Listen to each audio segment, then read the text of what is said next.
horas extras y quisiera repetir algo que hiciste, que fue las felicitaciones a aquellos que nacieron un día como hoy.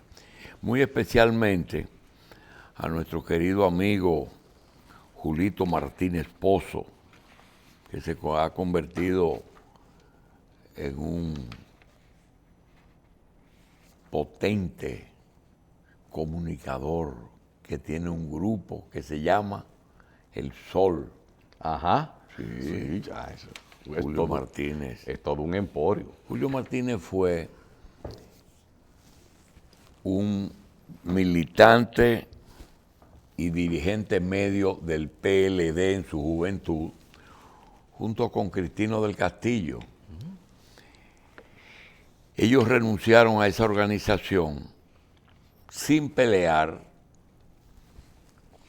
pero se dedicaron luego a las comunicaciones. Julio trabajó en Cañabrava, trabajó luego en la Z, luego tuvo programas importantes aquí y también estuvo muy cerca de la candidatura de Danilo Medina antes de ganar. También queremos felicitar a un amigo, Luis Felipe Reyes, don Poli, dirigente del PLD. Mi primo Eric Jacín. Eric fue el primer director del Departamento de Compras y Contrataciones, cuando se fundó el departamento. También una persona que siempre tiene el PRD en la sangre, es PRD positivo. Pasó luego al PRM cuando la división y fue de los grandes colaboradores de la campaña de Luis Abinader en las dos campañas. Hoy es director de aduanas y Eduardo Sanz, que es nieto de doña Zaida. Sí. Sí. Y hijo de Zaidita. Así es que Eduardo Sanz, le deseamos lo mejor. También un nieto de la revista, hijo de Junior Espinosa, Junior Gerardo Espinosa y Arboleda, ¿verdad? Así es que a esa persona le deseamos muchas felicidades. No sé si tienes ahí los patrocinadores de Así como este programa, Claro. específicamente a nuestros amigos de la General de Seguros. ¿Cómo no? Sí, General de Seguros, que es la empresa que desde hace más de 40 años comparte con nosotros la seguridad y la posibilidad de estar siempre tranquilamente seguros. La General de Seguros es una empresa que pone a su disposición una aplicación móvil para que usted haga todos sus movimientos relacionados con pólizas, como cotizaciones, pago, seguimiento de reclamaciones y muchas otras cosas que simplifican su vida con esa aplicación móvil para estar siempre en contacto con General de Seguros. Descárguela, hágase parte de la familia de General de Seguros y vaya siempre tranquilamente seguro, compartiendo más de 40 años de historia en el mundo de la seguridad en el país. Bien, Carlos Alonso y un servidor utilizan mucho horas extras para tratar esos temas que con la presión de cada día con nuestros invitados, pues quizá no haya tiempo para tratar más extensamente una serie de temas que nos gustaría pues que tomen un poco más de tiempo. Y hoy tenemos dos o tres de esos elementos que necesariamente nosotros tenemos que tratar. Antes quisiéramos agradecer a todos aquellos que atendieron un llamado de que, como se ha corrido la voz de que el libro ya es un instrumento de museo, porque todo está digitalizado ya en las redes. Sin embargo, el libro sigue siendo importante, sobre todo en la academia. Y nos hemos propuesto una campaña de recibir donaciones de libros que a veces sufren un proceso muy extraño. Primero, los libros de intelectuales, de abogados, de profesionales, de personas que han hecho su biblioteca, a veces especializada en su carrera y a veces tienen su biblioteca. Esas personas, cuando fallecen, cuando mueren, sus hijos no muestran interés por esos libros. Y a veces, aunque muestren interés, en las casas materna y paterna, pues se desaparece esa casa al morir sus padres y no tienen dónde ubicar esos libros. A veces nos llaman a nosotros, llaman a Carlos. Nosotros vamos y los vemos, los recibimos y ya lo hemos hecho con algunas personas que nos han donado sus libros. Muchos de ellos no quieren ni siquiera que los mencionen, sencillamente hacen la donación, nosotros los registramos y pasan a ser parte de la biblioteca de la Universidad INSE. Agradecemos la última donación que la hizo Luciel y agradecemos también unos amigos de Carlos que estamos pendientes de ir a recibirlos. Algunos los mandan aquí. Luciel Evers los trajo. Gracias y los exhortamos a que una de las razones también que hay es que nos digan si tienen algún problema de comején. Porque si lo tienen, nosotros tenemos una persona que le hace un tratamiento. O sea, no es que dejan de ser útiles porque Lo que pasa es que antes de ingresarlo, tienen que pasarse un tiempo en tratamiento contra el comején, que tú sabes que claro, es muy contaminante. Y donde entra eso también se pueden perder muchos otros libros que tengan almacenados junto con ellos. Pero también la importancia del libro impreso también, doctor, es que no todo está en Internet. O sea, a veces los algoritmos y los motores de búsqueda te llevan a las búsquedas más populares, pero quizás al momento de uno estar buscando opiniones variadas de un tema específico para investigaciones sobre todo, es mucho mejor a veces acudir a los libros físicos a sabiendas de el autor y su forma de trabajar también, muchas veces que no siempre se consiguen en línea sobre todo. Bien, por otra parte, quisiéramos felicitar al Senado de la República porque en estos días han realizado 2 reconocimientos a 2 personas que entendemos que se merecían y se merecen ser reconocidos al más alto nivel. Uno es el doctor Milton Ray Guevara, presidente del Tribunal Constitucional de la República, y la otra persona es el embajador de China continental aquí en República Dominicana. Ambos son merecedores de esos reconocimientos. Y cuando hablamos del doctor Ray Guevara, que fue un egresado de la Pontificia Universidad, madre y maestra, un hombre muy cercano a Monseñor Agripino Núñez, un hombre muy cercano a los hijos de don Antonio Guzmán. Cuando Antonio Guzmán llegó al poder, ya ellos, me refiero al grupo que apoyó y le dio el apoyo académico, que comenzó con la campaña.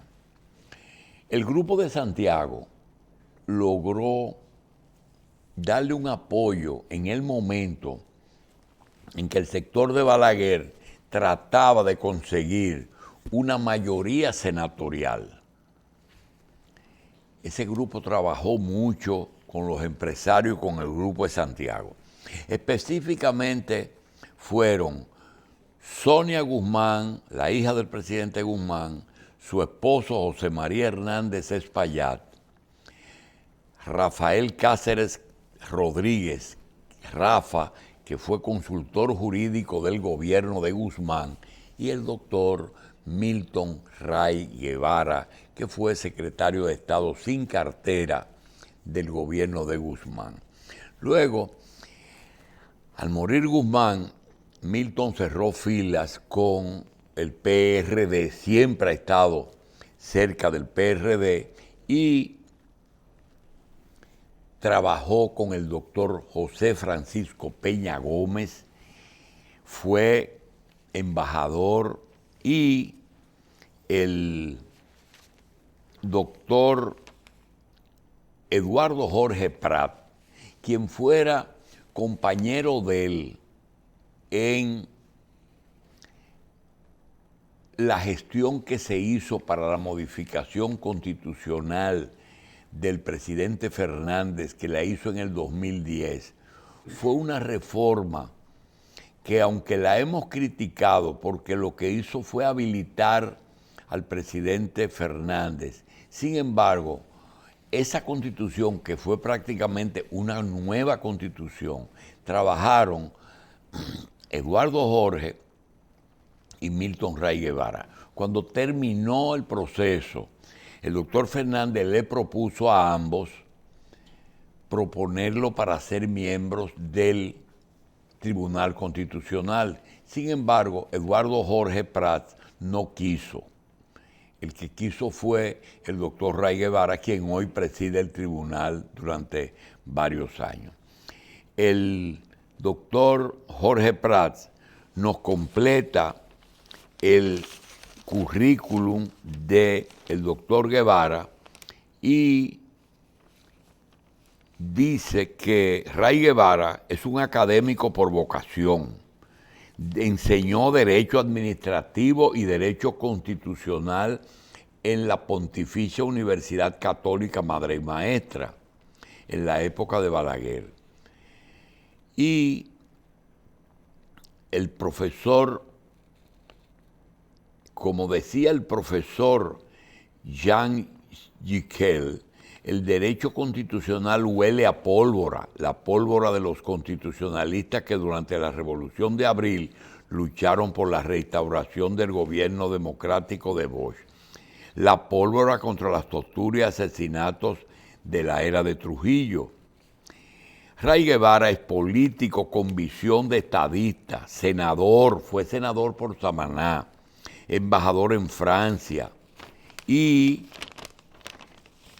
autor de reformas fundamentales como el Código de Trabajo, porque fue ministro de Trabajo, y la reforma constitucional de 1994, luego de 2010. Fundador junto a Alejandro Grullón de la Fundación Institucionalidad y Justicia y propulsor del sistema de seguridad social que se instauró en el 2001. Ray Guevara, doctrinario del nuevo derecho público, con estudio de doctorado, experiencia profesional y pública en derecho laboral, la doctrina ius laborista, con una tesis precursora sobre la expropiación, el campo tradicional del derecho administrativo. En fin, el profesor es jurista, abarca grandes campos del derecho y de la intersección entre el derecho privado y el público. De modo que el doctor Jorge Prat nos completa la biografía del doctor Milton Ray Guevara. El otro reconocido por el Senado es un embajador muy sui generis para mí. Primero, me sorprende su capacidad de no solamente de hablar el idioma, de entender la lengua. Parece como que la aprendió en España. Ese embajador ha vivido como embajador una etapa interesantísima para nosotros y para él.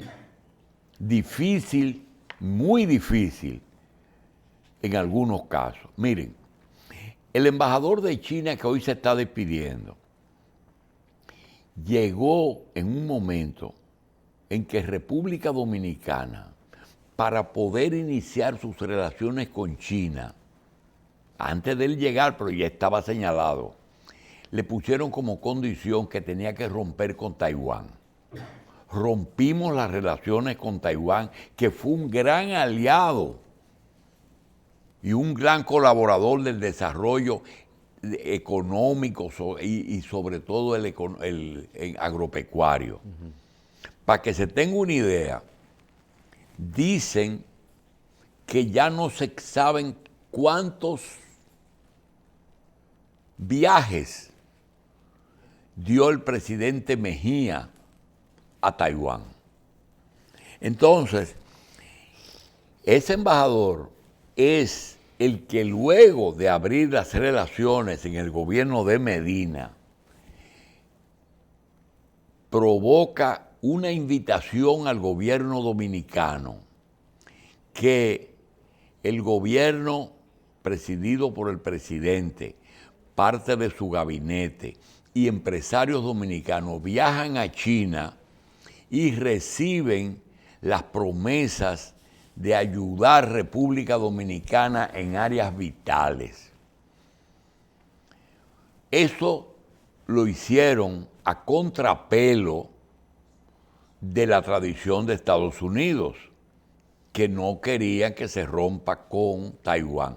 Pero el gobierno de Trump, que tenía la misma línea de este presidente, pues fue más tolerante. Posteriormente, entonces, viene el gobierno de Donald Trump, que como dije, no estaba de acuerdo con esas relaciones, y comienza una labor que culmina con la llegada al poder de Luis Abinader y la llegada al poder de Biden. Hay que recordar que Estados Unidos, por el hecho de cambiar de partido, la relación con China no es diferente. Pero pasó algo, y es que esa visita de Danilo Medina y esas promesas provocaron la irritación del gobierno de los Estados Unidos. Lo primero que hicieron fue intervenir directamente en la reforma constitucional que habilitaría a Danilo Medina para que pueda presentarse en un tercer periodo. No fue por la corrupción fue el motivo que se tomó, fue por la visita a China y por la apertura. Señores, se recibió con alfombras rojas en China y trajo un proyecto o varios proyectos que cuando gana el presidente Abinader, lo primero que le ponen como condición es sacar a China de todas las áreas estratégicas. Y ese puerto de Manzanillo, con un ferrocarril que atravesaría toda la isla, Estados Unidos se obligó luego a por lo menos financiar parte del puerto y el acceso de los alrededores del puerto. Pero vino la pandemia y China, como allá comenzó el coronavirus, China ayuda con con las pruebas primero y luego con las vacunas. Recuérdese que una de las labores del candidato del PLD fue utilizar sus propias naves para recoger pruebas y luego vacunas en China. Eso tampoco le gustó mucho al gobierno de Estados Unidos, pero no pudieron hacer nada porque las farmacéuticas en Estados Unidos tenían mucho poder y tenían el problema que era universal. Pandemia es enfermedad en todas partes. Entonces, ese embajador tuvo que vivir toda esa transición. Ahora termina, se va y lo despedimos. No le hicieron muchas cosas en el gobierno porque, como decíamos, no quieren irritar mucho a los Estados Unidos, pero Eduardo Estrella se atrevió, o un grupo de senadores se atrevieron a realizarle un homenaje a el embajador chino en su despedida. De manera que nosotros saludamos esas medidas. Por otra parte, apareció esta semana algo que los amigos de la revista, lo hablamos con Carlos esta semana, dicen los sindicalistas, porque aquí el sindicalista del transporte es primero sindicalista, pero también es propietario. Y también tiene partido político. Si ustedes cogen los tres grandes, Blas, el señor de Antonio Marte, Peralta y Uvieres. Uvieres es el que mejor puede ocultar como empresario, pero el sindicato de Uvieres tiene vehículos que son del sindicato. Entonces, doctor, no solamente tiene, amplíele la cadena de valor completa, doctor. Comienza con el vehículo. También tienen la cooperativa, tienen la representación política y tienen también hasta la parada, donde van a comer sin viaje interurbano. Y ya han sido legisladores, porque Uvieres fue diputado y este señor es senador. Y el otro no es presidente de la República, porque mató a un ex rector. Sí. Pero eso... Ahora, ¿qué estoy hablando de ellos?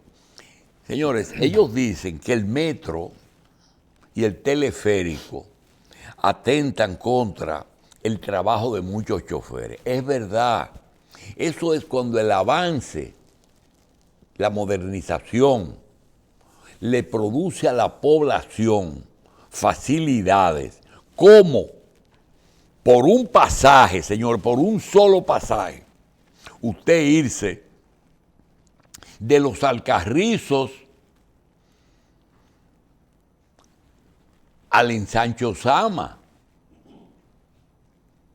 Óigame, por un solo pasaje, e irse de Villamella a la universidad, o de Villamella al Centro Olímpico, y cambiar e irse a Los Alcarrizos con un solo pasaje. Ese es un avance, pero va a dejar un pobre chofer morir de hambre, porque esa persona tenía que coger un carro en la estación Mamá Tingó,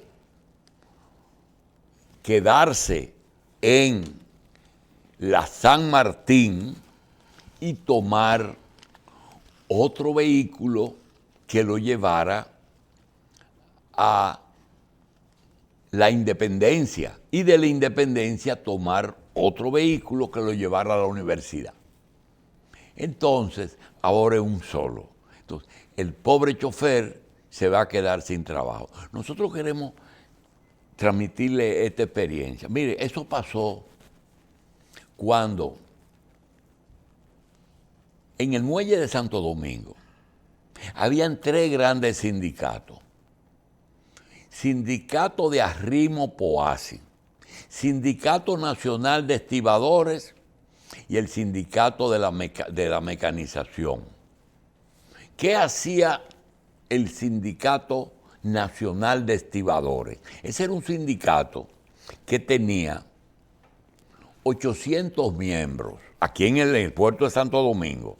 Y esos miembros trabajaban en las bodegas de los barcos. Se metían adentro. Cuando el barco llegaba, la compañía le decía, la naviera, necesitamos 25 hombres para ese barco. Y lo metían en la bodega. Y ellos ponían la carga en un winche. Había como una red grandota que la metían ahí, después una jalaban plataforma y la o una red. Entonces ahí se ponía lo que venía de afuera, lo ponían ahí y lo sacaban. Pero cuando lo ponían en el puerto, afuera del barco, no podían seguir tocándolo. Ese era un trabajo de otro sindicato. Del sindicato de bodegueros y de wincheros. Y había un tercero que era el del agua, el que le llevaba agua a los dos, aguatero. Y esos eran los 3 miembros de ese sindicato. Bodeguero, winchero. Y ahorita tú me dices, ¿y cómo tú sabes eso? Te voy a decir que nosotros teníamos un servicio de salud que tenía una iguala con ese sindicato. Oh. Y ellos pagaban 25 centavos por turno. Como una ARS era más o menos. Era una ARS, sí, pero pequeña. Sí, así. Pero entonces una iguala médica. Teníamos otro con POASI. POASI era el Sindicato Nacional de Portuario. Trabajadores de arrimo portuario. Arrimo. ¿Qué arrimaban? ¿Qué era lo que la carga que le ponía el Nacional en el muelle, cogían una carretilla y la llevaban a la nave donde se almacenaba la aduana. Okay. Eso era el sindicato de estibador. Estibaban la carga. Sí. Pero ahí había otro sindicato que cuando la carga era muy grande, cogían una uña. Sí. Y cargaban en un montacargas. Entonces, esa era el STAPI, sindicato de motorizado. Son 2 sindicatos que trabajan hoy. Cuando viene el furgón, se acaba el juego para los 3 sindicatos. Y yo recuerdo que esto que están diciendo de el metro que amenaza a los choferes, se dijo, pero es que, ¿tú sabes lo que tuvo que hacer el gobierno? Liquidar a toda esa gente. Porque el furgón eliminó a todos esos trabajadores y a todos esos sindicatos.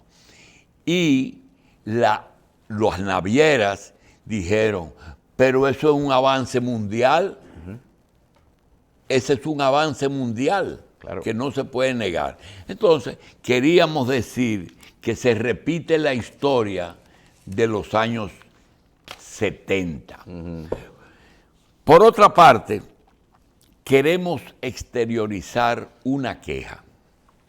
¿Quiénes traen vehículos a República Dominicana? Primero, esta es una isla. Y los vehículos que vienen aquí llegan en barco. Porque, con excepción de los militares que tienen naves que transportan vehículos, el vehículo viene en barco. ¿De dónde viene? Viene de los países que fabrican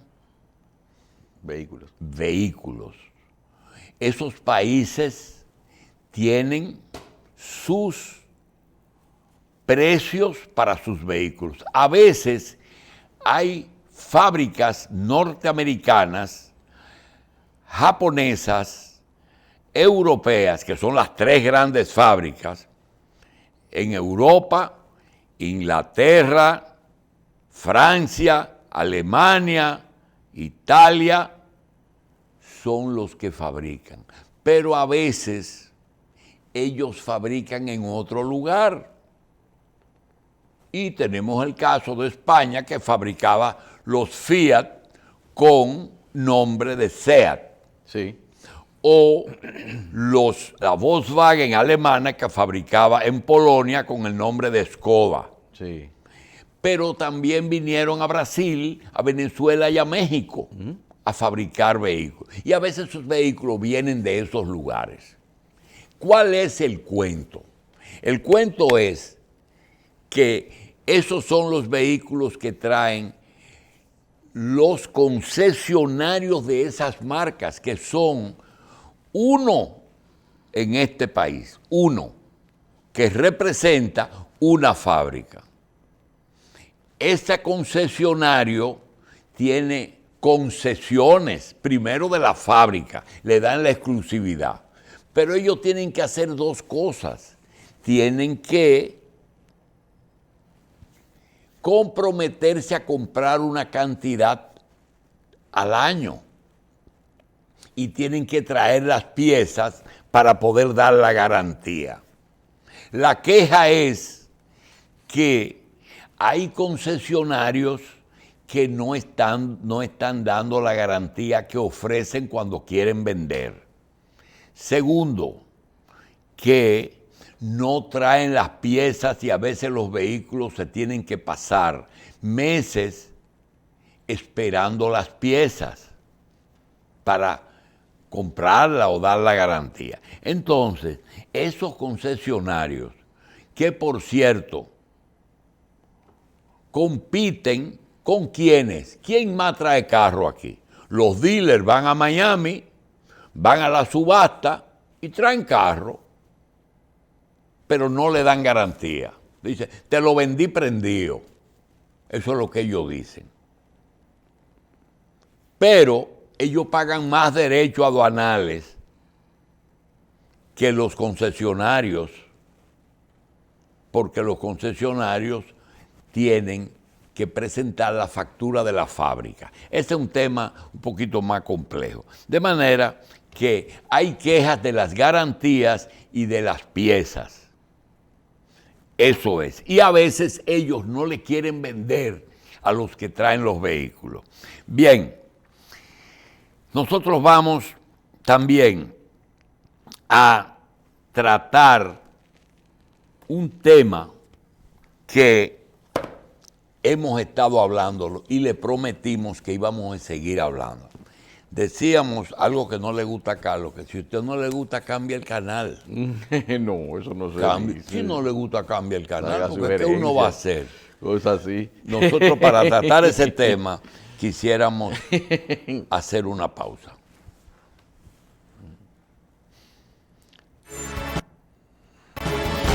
Déjame ver ese último.